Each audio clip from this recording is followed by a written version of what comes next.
여러분, 만약 2500년 전의 지혜가 오늘날 우리가 겪는 리더십 문제나 꼬여버린 인간관계 문제를 풀어줄 수 있다면 어떨까요? 자, 오늘은 노자, 도덕경, 바로 그 깊은 통찰의 세계로 들어가 볼 텐데요. 특히 78장, 세상의 모든 강함을 이기는 궁극의 힘, 바로 물의 길에 대해 이야기해 보려고 합니다. 자, 그럼 바로 핵심 질문부터 던져볼게요.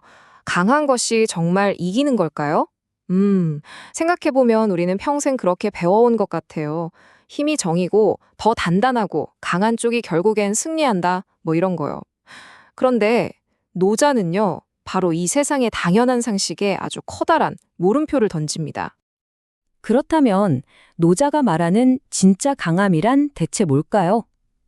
놀랍게도 말이죠. 그 답은 우리가 세상에서 가장 연약하다고 생각하는 바로 그것에 숨어 있습니다.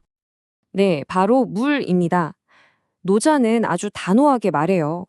천하, 목, 유약, 어수, 이, 공, 견강자, 막치능승. 천하에 물보다 더 부드럽고 약한 건 없지만 단단하고 강한 것을 치는 데에는 물을 이길 게 없다는 거죠. 지금 보시는 이 구절이 오늘 이야기의 심장이라고 할 수 있습니다. 물의 힘은요, 칼의 날카로움이나 바위의 단단함과는 아예 차원이 다른 힘이라는 거예요. 그 어떤 것으로도 대체할 수 없는 고유한 힘을 가졌다는 뜻입니다. 아니, 물의 힘, 그 본질이 대체 뭘까요? 그건 바로 정해진 형태가 없다는 겁니다. 형태가 없으니까 부술 수도 칼로 벨 수도 없잖아요? 그리고 또 하나, 언제나 스스로를 낮춰서 가장 낮은 곳으로 흘러가죠. 그래서 결국에는 모든 걸 품어안는 바다가 되고요. 자, 예를 들어서 꽁꽁 얼어붙은 인간관계를 한번 떠올려 보세요. 날카로운 논리로 생들을 막 공격하고 힘으로 찍어 누르려고 하면 할수록 관계는 더 깨지기만 하잖아요? 그런데 진심이 담긴 눈물 한 방울이나 부드러운 사과 한마디가 그 강철 같던 마음을 스르르 녹이는 기적을 만들 때가 있죠. 바로 그게 물의 힘인 겁니다. 자, 그럼 이 위대한 지혜가 실제 리더십에서는 어떻게 발휘될 수 있는지 한 현명한 왕의 이야기 속으로 한번 들어가 볼까요? 옛날에 위대한 군주가 되기를 꿈꿨던 한 젊은 왕이 있었어요. 이 왕은요, 오직 강력한 힘과 엄격한 권위만이 나라를 바로 세울 수 있다고 굳게 믿었죠. 그런데 웬걸요? 그의 통치가 강해지면 강해질수록 백성들의 고통은 더 깊어지고 나라 곳곳에서는 반란의 불길만 타올랐습니다. 그러던 어느 날이었어요. 절망에 빠져서 강가를 헤매던 왕의 눈에 정말 놀라운 광경이 들어온 겁니다. 저렇게 부드럽고 힘없어 보이는 물줄기가 글쎄 수천 년의 세월 동안 저 거대한 바위를 깎아내고 산의 허리를 휘감아 흐르고 있는 거예요. 왕은 그 거대한 힘 앞에서 정말이지 할 말을 잃었습니다. 바로 그 깨달음이 왕의 모든 것을 바꿔놓았습니다. 그는 더 이상 높은 왕자에서 명령만 내리지 않았어요. 대신 가장 낮은 곳으로 직접 내려갔습니다. 백성들의 원망, 나라의 온갖 골치 아픈 문제들, 이런 것들을 피하지 않고 마치 강물처럼 자신의 온몸으로 전부 받아내기 시작한 거죠. 자, 이 표를 보시면 왕의 변화가 한눈에 딱 들어오죠. 통치 방식을 강함과 권위에서 겸손과 책임으로 바꾸자. 결과는 반란과 고통에서 안정과 평화로 바뀌었습니다. 왕은 마침내 깨달은 거예요. 아, 진짜 강함이란 건 상대를 굴복시키는 힘이 아니구나. 모든 것을 끌어안는 이 부드러움에 있구나 하고 말이죠. 이쯤 되면 아마 다들 고개를 끄덕이실 거예요. 아, 맞아. 부드러움이 강함을 이기지. 맞는 말이야. 그런데요, 노자는 바로 이 지점에서 우리 마음에 아주 날카로운 질문 하나를 툭 던집니다. 약지승강, 유지승강, 천하막부지, 막능행.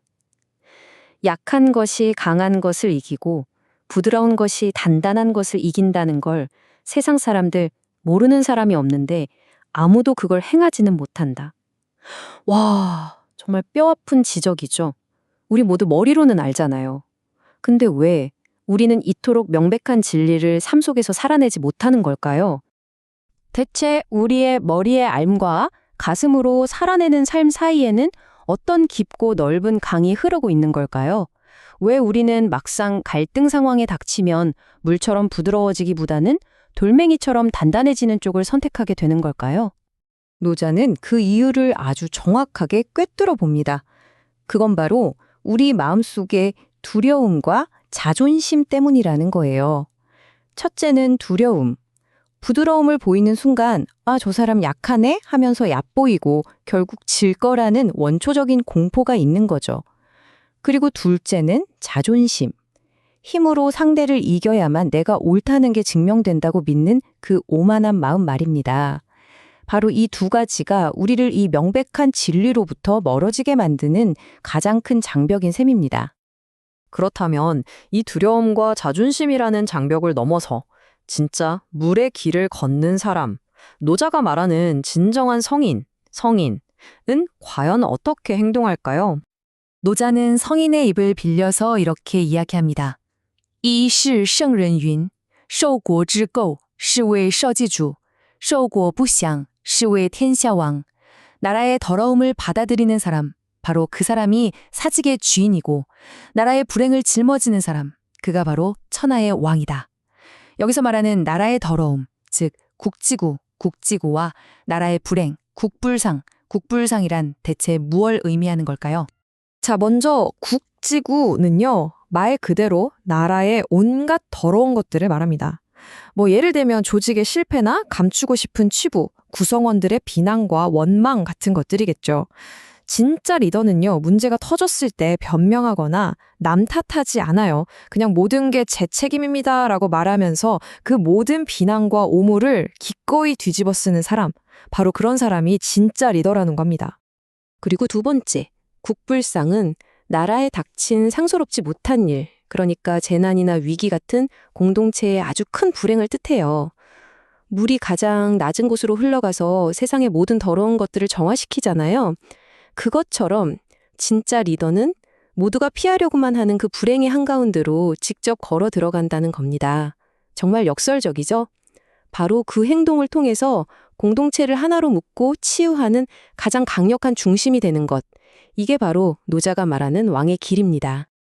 자, 이제 노자는 이 모든 가르침을 단 4글자로 딱 압축하면서요, 우리가 왜 이토록 단순한 진리를 받아들이기 힘들어하는지 그 근본적인 이유를 설명해 줍니다. 바로 정원약반, 정원역판. 올바른 말은 오히려 반대되는 말처럼 들린다는 뜻입니다. 이 구절이야말로 오늘 이야기 전체를 꿰뚫는 핵심이라고 할 수 있어요. 진짜 진리는 우리가 흔히 생각하는 세상의 통념과는 정반대의 오습을 하고 있기 때문에 우리 눈에 잘 보이지 않는다는 거죠.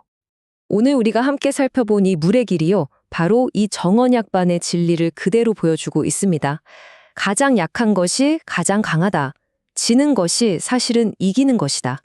가장 낮은 곳이야말로 진짜 가장 높은 곳이다. 어때요? 세상이 말하는 것과는 완전히 반대로 들리죠? 하지만 노자는 바로 이것이야말로 세상을 움직이는 진짜 원리라고 이야기하는 겁니다. 자, 이제 이 2500년 전의 지혜를 여러분의 삶으로 가져올 시간입니다. 꽉 막혀버린 인간관계, 도무지 풀리지 않는 어떤 문제 앞에서 혹시 여전히 단단함으로만 맞서고 있지는 않으신가요? 여러분의 삶에서 바로 오늘 이 물의 길을 흘려보낼 곳은 어디일지 한번 조용히 생각해보는 시간을 가져보시면 좋겠습니다.